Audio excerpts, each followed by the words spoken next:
Princess Lila of the Varelian Empire stood alone on the high balcony of the royal spire, her silver eyes fixed on the distant stars. The night air hummed with the quiet energy of the capital city below, but her mind was far away on a small blue planet called Earth. She had just been summoned by her mother, the Empress, and given a task she did not want. For 6 months she would live among humans as part of a new alliance. The Varelians had long watched Earth from the shadows, studying their wars, their art, their strange mix of cruelty and kindness. Now it was time to step into the light, but Lila wanted no part of it. She was tall, with skin that shimmered like polished pearl and hair that fell in soft waves the color of midnight. Her people were ancient, wise, and proud. They valued logic, discipline, and purity of bloodline. Humans were none of those things. They were loud, messy, and short-lived. They built cities only to tear them down. They loved fiercely but also hated without reason. Lila had read the reports. She knew their history, and she knew she would not like them. Still, she could not refuse the Empress. So 3 days later she boarded the royal cruiser bound for Earth. The ship glided through space, silent and smooth, its hull reflecting the light of 1,000 suns. Lila spent the journey in silence, practicing human phrases and reviewing cultural notes. She told herself she would do her duty and return home as quickly as possible. She would not make friends. She would not grow attached. She would not let her heart soften. The cruiser landed in a secure military zone near Colorado Springs. The air was thin and dry, very different from the humid warmth of Varelia. Lila stepped onto the landing pad, her royal robes flowing around her. A group of humans waited at the bottom of the ramp. Most looked nervous or curious. One woman stood slightly apart. She was not tall but carried herself with quiet strength. Her brown hair was tied back and her eyes were calm and steady. She wore a simple green jacket and sturdy boots. This was Claire. Claire had been chosen as Lila's guide and translator. She was a xenolinguist with experience in first contact scenarios. Unlike others, she did not stare or fumble with her words. She simply nodded and said, "Welcome to Earth, Your Highness." Lila gave a stiff bow in return. She expected Claire to ask questions or offer a tour. Instead, Claire handed her a small device. "This will help you adjust to our atmosphere. It filters the air and stabilizes your body temperature." Lila took it without thanks. The first week was difficult. Lila refused to eat human food, insisting on nutrient paste from her ship. She slept in a sealed chamber and spoke only when necessary. She corrected Claire's pronunciation of Varelian words with sharp precision, but Claire did not take offense. Every morning she arrived with a thermos of tea and a quiet good morning. She never pushed, never demanded. She simply showed up. Slowly, Lila began to notice things. Claire always arrived exactly at 8. She never wore perfume but smelled faintly of pine and soap. She listened more than she spoke. One afternoon during a language session, Lila mispronounced a human word and Claire smiled. Not a mocking smile, but a warm one that reached her eyes. Lila looked away, but something inside her shifted. The turning point came during a visit to a local market. Claire wanted to show Lila everyday human life.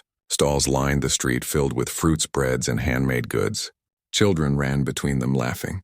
Lila kept her distance, arms crossed and expression cold. Then a small boy dropped his ice cream. He began to cry. Without thinking, Claire knelt and bought him a new one. She spoke softly to him until he smiled. Lila watched from a few steps away. She had never seen such simple kindness. That night she asked Claire why she had done it. Claire shrugged. "Because he was sad. That is enough reason." Lila frowned. "On Varelia, we are taught to control our emotions, not act on them." Claire looked at her for a long moment. "Maybe that is why your people live so long but seem so lonely." The words struck Lila like a physical blow. She said nothing but could not sleep that night. For the first time she questioned the teachings of her childhood. Was logic truly better than feeling? Was distance truly safer than connection? The next day she tried coffee. It was bitter and hot, but she drank it anyway. Claire grinned. Progress. Lila almost smiled back. Almost. As the weeks passed, Lila began to join Claire for walks. They visited parks, museums, and quiet trails in the mountains. Lila learned that humans mark time with seasons, not just star cycles. She saw snow for the first time and stood in silence as white flakes landed on her skin. Claire stood beside her, hands in her pockets, breath visible in the cold air. "It is beautiful, isn't it?" Lila nodded. "Yes, it is." One evening they sat on a bench watching the sunset. The sky burned orange and pink. Claire said, "My grandmother used to say that every sunset is a promise that tomorrow will come." Lila turned to her. "Do you believe that?" Claire met her gaze. "I do now." Something passed between them, then unspoken but real. Lila felt her chest tighten. She looked away quickly. This was dangerous. She was starting to care. And caring meant risk. Risk of pain, of loss, of failure. Her people did not take such risks lightly, but Claire made it seem natural. She never asked for anything. She simply offered her presence, her patience, her quiet strength, and Lila found herself wanting more of it. One rainy afternoon they were stuck inside due to a storm. The base was quiet. They sat in a small room with books and warm drinks. Lila asked why Claire had agreed to work with an alien princess. Claire stirred her tea slowly. Because I believed someone should try to understand you, and maybe because I wanted to understand myself better through your eyes. Lila was silent for a long time. Then she said on Varelia, "We do not form bonds outside our species. It is forbidden." Claire nodded. "I know. But rules change. People change. Even empires." Lila looked at her hands. "What if I do not want to change?" Claire's voice was soft. "Then you will stay the same, and miss something beautiful." Those words stayed with Lila. That night she dreamed of silver rivers and a voice calling her name. When she woke, her heart ached in a way she could not explain. She knew then that she was already changing, whether she wanted to or not. The next day, during a routine systems check, an alarm blared through the base. A fire had broken out in the East Wing. Smoke filled the halls. People ran in all directions. Lila was in her quarters when she heard Claire's voice over the comm. "Evacuate Sector B. Repeat, evacuate Sector B," then static. Lila's blood ran cold. She ran toward the East Wing, ignoring protocol. She found Claire trapped under a fallen beam, her leg bleeding and her face pale. Without thinking, Lila used her enhanced strength to lift the heavy metal. Her muscles burned, but she did not stop. She pulled Claire free and carried her to safety. In the medical bay, Claire lay on a cot. Her eyes fluttered open. "You came." Lila knelt beside her. "Of course I came." Claire smiled weakly. "You are not as cold as you pretend to be." Lila looked away, but her hand trembled as she brushed a strand of hair from Claire's forehead. In that moment she knew the truth. She cared for Claire more than she cared for tradition. More than she feared her mother's disapproval. More than she feared her own heart. The days that followed were quiet. Claire recovered slowly. Lila stayed by her side, bringing her water, reading to her, and even learning to make human soup. One evening Claire asked what would happen when Lila returned to Varelia. Lila looked out the window at the stars. "I do not know, but I do not want to leave you." Claire reached for her hand. "Then do not." Lila turned to her eyes wide. "It is not that simple." Claire squeezed her fingers gently. "Love is never simple, but it is worth fighting for." Those words gave Lila courage. That night she composed a message to the Empress, not as a princess but as a daughter. She spoke of Claire of Earth, of the kindness she had witnessed. She admitted her feelings and asked not for permission but for understanding. She sent the message and waited. The ship's departure was in 3 days. Each hour felt like a lifetime. She spent every moment with Claire, walking, talking, holding hands in silence. On the final night they stood under the stars. Claire gave her a small wooden bird. "I carved it for you, so you remember that Earth has beauty too." Lila held it close. "I will never forget you." Just then a light flashed on her wristcom, a message from the Empress. Lila opened it with shaking hands. The words were few but clear. "You have always had my heart, child. If this human holds yours, then bring her home. Let us see if love can bridge even the widest stars." Lila looked at Claire, tears in her silver eyes. "The Empress says you can come with me." Claire's breath caught. "Are you sure?" Lila nodded. "I have never been more sure." They boarded the cruiser together as the sun rose over the mountains. Below them Earth faded into the distance, but Lila did not feel loss. She felt hope. Beside her, Claire leaned against the window, her hand in Lila's. They had no map for what came next, but they had each other. And for the first time in her life, Lila believed that was enough. The Varelian cruiser glided through the velvet dark of space, its silver hull catching the light of distant suns as it neared the homeworld. Inside, Lila sat beside Claire, watching her new companion try to steady her breathing. Claire's hands trembled slightly, but her jaw was set with quiet determination. She had never left Earth before, let alone traveled across galaxies to meet an alien empress. Lila reached over and covered Claire's hand with her own. "You will be fine." Claire nodded but said nothing. She trusted Lila, and that was enough. As the ship descended through the upper atmosphere, the twin moons of Varelia rose over the horizon, casting long silver shadows across the capital city. Towers of crystal and living stone spiraled toward the sky, pulsing with soft inner light. Rivers of liquid starlight wound through gardens where flowers bloomed in colors unknown to Earth. It was beautiful but cold. Claire shivered not from temperature but from awe. They were met at the landing spire by a delegation of high counselors, their faces unreadable, their robes flowing like mist. None smiled. None bowed deeply. They studied Claire as if she were a strange insect, brought in for examination. Lila stepped forward, her voice sharp. "This is Claire, my guest and my choice. Treat her with respect or answer to me." The counselors exchanged glances but bowed slightly this time. The Empress waited in the grand hall. She sat on a throne woven from living vines and ancient metal. Her eyes the same silver as Lila's but older, wiser, heavier with time. When she saw Claire, she did not rise, but her gaze softened. "So this is the one who stole my daughter's heart." Claire stepped forward alone. "I did not steal it, Your Grace." She gave it freely. The Empress studied her for a long moment, then smiled just a little. "You have courage, human. That is rare." Life in the palace was not easy for Claire. The air was thinner, the gravity slightly stronger. Her body ached at first and she tired quickly. The food was strange, tasting of minerals and light rather than salt and spice. The Varelians spoke in low melodic tones and their silence often felt like judgment. But Claire did not complain. She learned to walk with purpose, to speak only when needed and to listen more than she talked. She practiced the language every night using recordings Lila made for her. She made mistakes but kept trying. Lila stayed close at first, guiding her through court rituals and explaining customs. But as days passed, the Empress began summoning Claire alone. They walked in the memory gardens where plants grew from the thoughts of ancestors. The Empress asked about Earth, about human grief, about why humans created art when they knew they would die so soon. Claire answered honestly, "We make art because we know we will die. It is how we say we were here." The Empress was silent for a long time. Then she said, "Perhaps that is the bravest thing of all."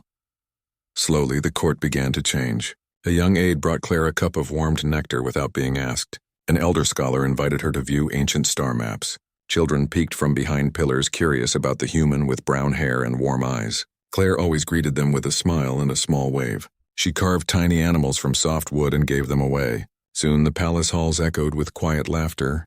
But not everyone accepted her. Counselor Voran, a stern traditionalist, watched her with narrowed eyes.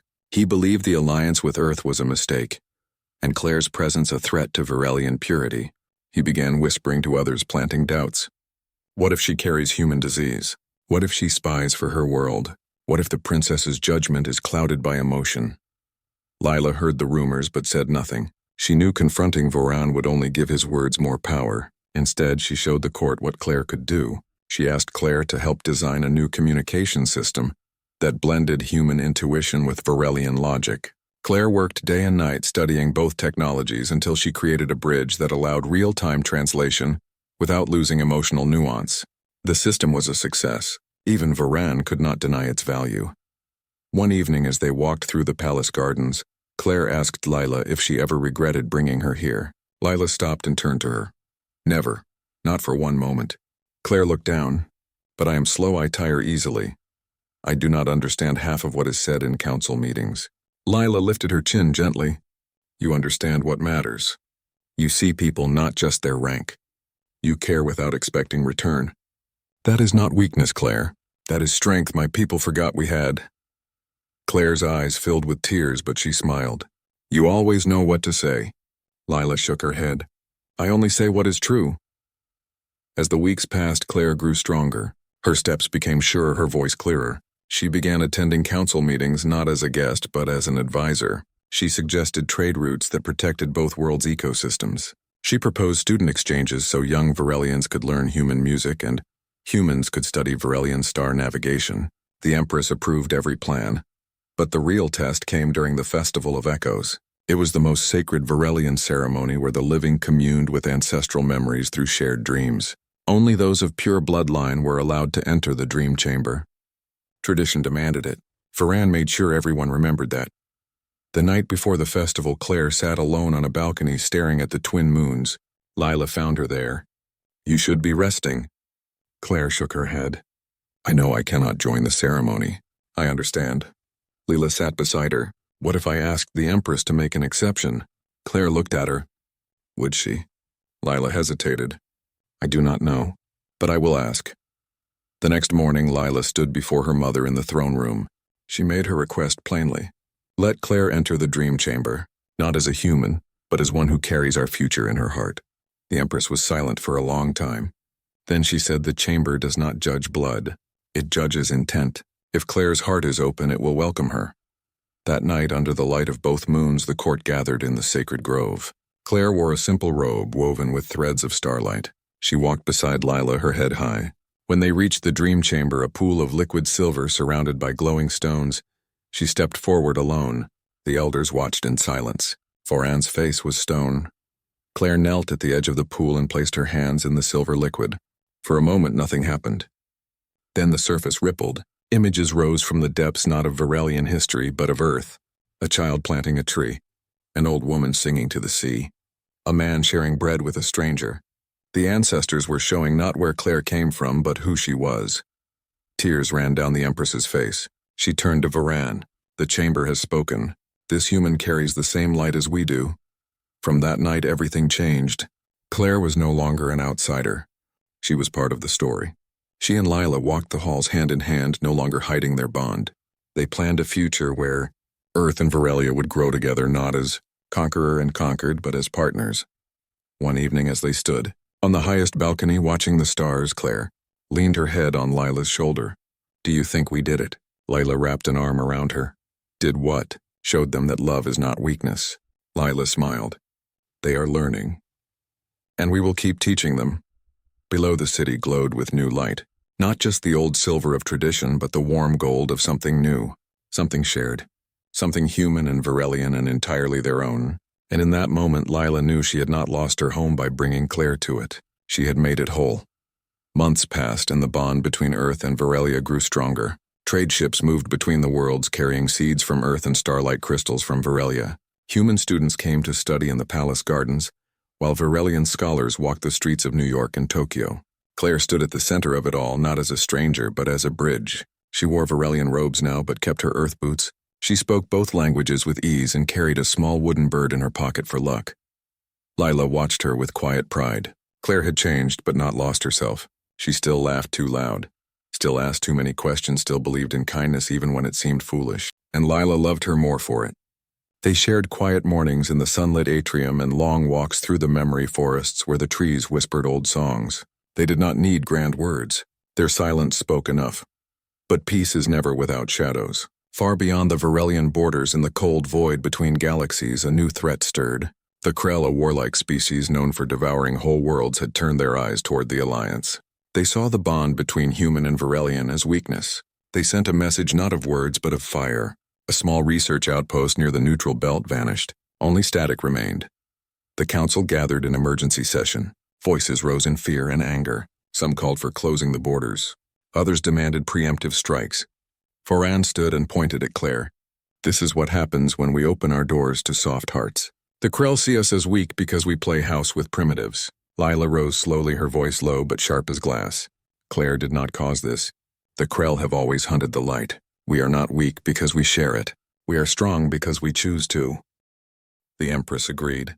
She ordered the fleet to prepare but not to attack. Instead, she sent envoys to every allied world asking for unity. Claire worked day and night translating messages and drafting plans. She knew humans would fight not for glory, but to protect others. She contacted Earth Command, and within hours, human ships began moving toward the outer rim, not with weapons first, but with shields and med bays ready. Lila watched her from the command deck. Claire's face was tired, but her hands moved with purpose. "You carry the weight of two worlds," she said softly. Claire did not look up. "Someone has to. And I am not alone." Lila stepped beside her. "No, you are not." The first real battle came near the Helios Drift. Krell raiders ambushed a supply convoy carrying medicine to a Varelian colony. Human and Varelian ships responded together. It was the first time their fleets fought as one. The Varelians used precision and light-based weapons while humans relied on speed and unpredictable tactics. The Krell expected order. They got chaos. They retreated, but not before leaving scars. After the battle, Claire boarded a damaged human frigate to help the wounded. Lila followed her. The ship smelled of smoke and blood. Claire moved from bed to bed, speaking softly, holding hands. One young soldier, barely older than a child, gripped her sleeve. "Are we going to win?" Claire knelt. "We will if we remember why we fight. Not to destroy, but to protect each other." The soldier nodded and closed his eyes. On the way back, Lila asked why she did it. Why risk herself for strangers? Claire looked out the viewport at the stars.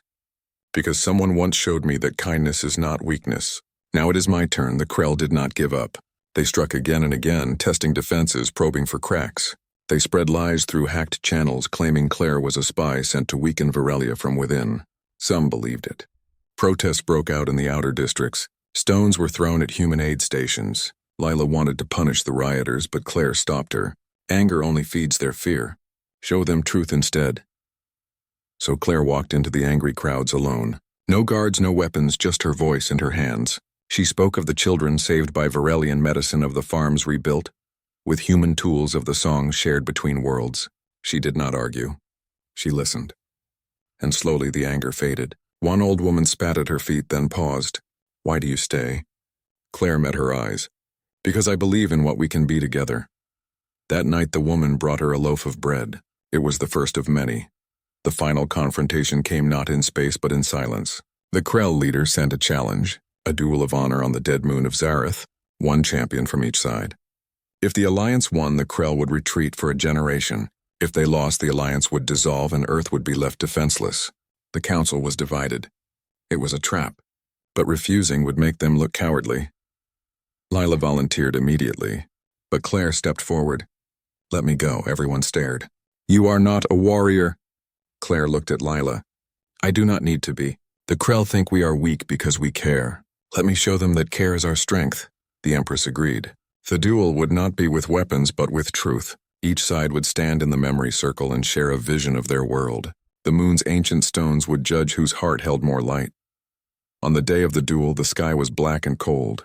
Claire stood in the center of the circle wearing simple clothes, no armor, no symbols. The Krell champion? A massive figure in black metal sneered. You bring no blade human. Claire shook her head. I bring a story. The stones glowed. Visions rose. The Krell showed conquest fire and endless victory. Cities burning under their flag. Worlds kneeling in fear. Then Claire closed her eyes and shared her vision. Not of war, but of a classroom on Earth where Virelian children learned human songs. Of a Virelian healer saving a human farmer's life. Of Lila holding her hand under twin moons. Of bread shared in anger turned to hope. The stones pulsed bright silver, then gold. The ground shook. The Krell champion fell to his knees. The moon had spoken. Their vision was hollow. Hers was full. The Krell fleet withdrew that night. The Alliance stood stronger than before. Back on Virelia, celebrations lit the sky, but Claire and Lila slipped away to the quiet gardens. They sat beneath the oldest tree, its leaves humming with 1,000 years of memory. You were brave today, Lila said. Claire leaned against her. I was scared. But love is stronger than fear. Lila took her hand. Always. In the weeks that followed, the Alliance deepened. New schools opened. Joint research began on healing technologies. Claire started a project to plant earth trees in Virelian soil, and Virelian starflowers in human parks. Life was not perfect. There were still misunderstandings, still moments of doubt, but they faced them together. One evening, as they watched the twin moons rise, Claire asked if Lila ever missed the old ways. Lila thought for a moment. I miss the simplicity, but not the loneliness. You showed me that connection is not loss. It is gain. Claire smiled. And you showed me that strength can be gentle. They sat in silence as the stars blinked awake above them. Below, the city hummed with the sound of two worlds learning to breathe as one. And in that moment, they knew they had not just saved an alliance. They had built a home. Not just for themselves, but for everyone who dared to believe that love could cross even the widest stars. Peace settled over Virelia like morning mist, but Claire felt a quiet restlessness growing inside her. The war with the Krell was over, the Alliance stronger than ever, and the palace halls now echoed with both human laughter and Virelian song. Yet something tugged at her heart. She missed the smell of rain on Earth soil, the sound of ocean waves, the way sunlight felt on her skin without the filter of alien air. She had built a life here, but part of her still belonged to the blue planet far away. Lila noticed the change. Claire grew quieter during evening walks, her eyes often drifting toward the stars. One night she found her on the east balcony staring at a small data pad showing images of Earth forests and city streets. You are homesick, Lila said softly. Claire did not deny it. I love it here with you, but I wonder if I am forgetting what made me human. Lila sat beside her. You could never forget that. It is why I fell for you. Still, Claire could not shake the feeling. She spoke to the Empress, who listened with her usual calm wisdom. You carry 2 worlds in your heart, child. That is a gift, not a burden. But gifts must be tended. Go back to Earth. Not as a visitor, but as a daughter returning home. Show them what you have learned. Bring their light back to us. So plans were made. A Varelian cruiser would take Claire to Earth for 3 months. Lila would stay behind to oversee the new Unity Accords, but her heart would travel with Claire. The night before departure, they stood in the memory garden where their story had truly begun. Claire held Lila's hands. It is only 3 months. Lila nodded, but her silver eyes shimmered. Time moves differently when you are apart. Claire kissed her gently. Then we will make every second count when I return. The journey back to Earth felt strange. The ship was Varelian, but the destination was home. When the cruiser landed in Colorado Springs, the air smelled of pine and dust. Her old friend Mara waited at the base gate, tears in her eyes. You came back. Claire hugged her tight. I did, and I brought stories. In the weeks that followed, Claire traveled across Earth. She visited schools and shared tales of Varelian star gardens. She met with scientists and showed them how Varelian healing crystals could purify water. She walked through city parks and planted seeds that glowed softly at night. People were curious, sometimes skeptical, but always moved by her sincerity. She did not speak as a princess or an alien, but as someone who loved both worlds. One afternoon, she stood on a beach in California watching the sunset. A little girl ran up to her holding a seashell. Are you really from the stars? Claire knelt. I am from here too. The girl smiled and placed the shell in her hand. Then this is for you. Claire held it to her ear and heard the ocean. Just like always. In that moment, she knew she had not lost her humanity. She had expanded it. Meanwhile, on Varelia, Lila worked tirelessly. She pushed for more human representation in the council. She opened the royal archives to Earth historians. She even started a program where Varelian children learned to bake bread using human recipes. But every night she stood on the same balcony and watched the stars, hoping Claire was looking at them too. Halfway through Claire's visit, a message came from the Outer Rim. A small Krell splinter group had attacked a mining station on the edge of neutral space. They claimed the truce was broken. Panic spread. Earth Command wanted to send warships. The Varelian Council urged caution, but both sides looked to Claire for guidance. She did not hesitate. She boarded a fast courier ship and returned to Varelia 2 weeks early. Lila met her at the landing spire. You came back. Claire stepped into her arms. Our worlds need us together, not apart. They stood before the council united. Claire spoke first. The Krell who attacked do not speak for their whole people, just as one human warlord does not speak for Earth. If we respond with fear, we become what they expect us to be, Lila added.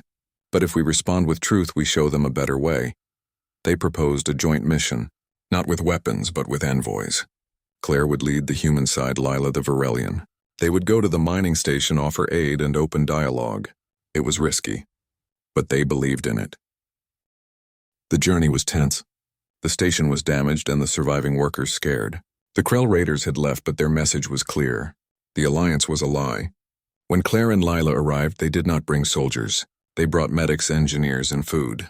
They worked side by side with the survivors, rebuilding what was broken. And slowly the Krell scouts who watched from the shadows began to lower their weapons. One night, a lone Krell warrior approached the camp. He was young, his armor scarred. He spoke broken Galactic Common. Why do you help? Claire offered him water. Because no one should suffer alone. The warrior looked at Lila. Your kind once burned our cities. Lila met his gaze. And your kind once tried to break ours, but we choose to build instead. The warrior stayed 3 days. He ate with them, listened to their stories, and left without a word.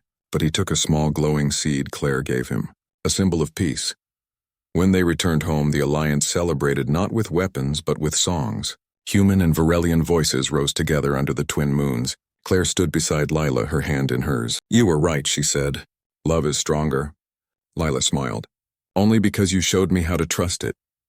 In the months that followed, the seed the Krell warrior took grew into a tree on his homeworld. Its leaves shimmered silver and gold. Others came to see it. And slowly a new story began. Back on Varelia, Claire made a choice. She would split her time between both worlds, not as a stranger in either, but as a thread weaving them together.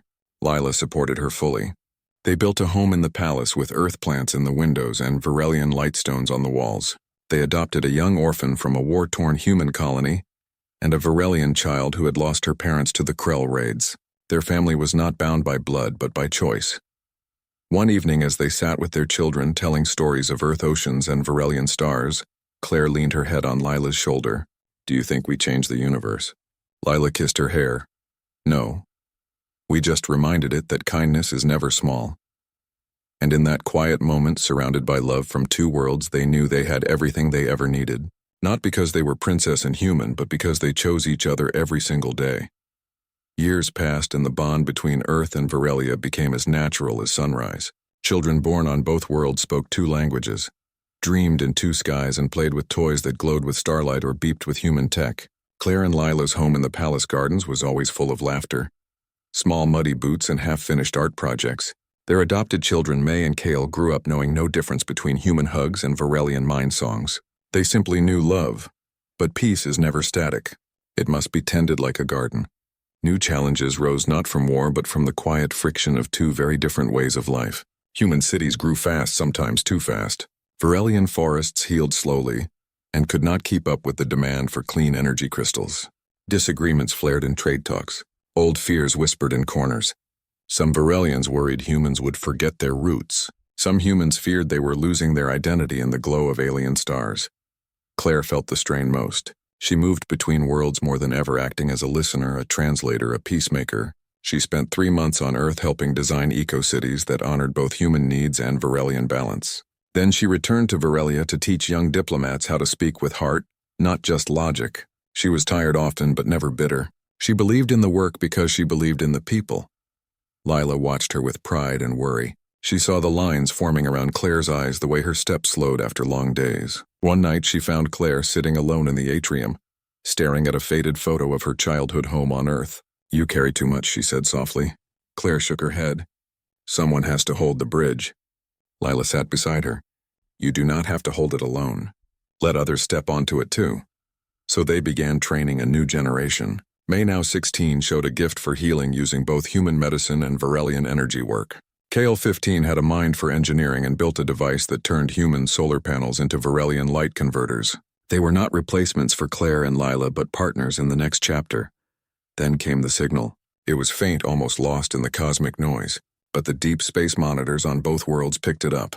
A repeating pattern, not from the Krell, not from any known species. It came from beyond the galactic rim, a message in a language no one understood. Excitement and fear spread. The Council wanted to ignore it. Earth Command wanted to send a probe. Claire and Lila met in the old memory garden where it had all begun. "What if it is another species looking for connection?" she said. "Or another threat," Lila replied. "But what if it is neither? What if it is simply a voice in the dark asking if anyone is listening?" They proposed a joint first contact mission, not with warships but with a single ship carrying scientists, artists, and dreamers. Claire would lead it. Lila would stay to hold the home front. It was the hardest choice they had ever made. Their children were old enough to understand, but not old enough not to worry. The night before departure, they stood under the twin moons just as they had years ago. May handed Claire a small pouch of healing herbs. Kale gave her a data chip with his latest translation algorithms. Lila said nothing for a long time. Then she pressed a silver locket into Claire's palm. Inside was a tiny piece of Varelian crystal and a photo of their family, so you never forget where you belong. The journey took 6 months. The ship the Unity sailed through uncharted space, its crew, a mix of human and Varelian hearts. Claire spent her days studying the signal, trying to find meaning in its rhythm. She played Earth music and Varelian lullabies, hoping the new species might recognize patterns of care. Finally, they found the source, a small moon orbiting a quiet red star. No cities, no weapons, no signs of war. Only vast fields of glowing plants and gentle hums in the air. As the ship landed, a group of beings emerged. They were tall, with skin like bark and eyes that shimmered like water. They did not speak.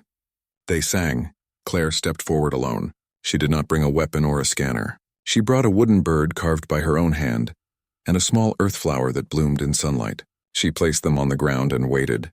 The beings watched. Then one stepped forward and touched the flower. A soft note rang out. Claire smiled. She began to hum a lullaby her grandmother used to sing. The beings joined in, their voices weaving around hers like wind through trees. No words were needed. Only presence. Only peace.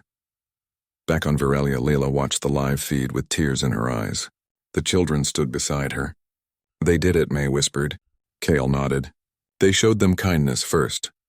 When Claire returned, she brought more than a new alliance. She brought seeds from the singing moon plants that responded to emotion and bloomed brighter with joy. She planted them in the palace gardens and in parks across Earth. Soon children everywhere learned to sing to them.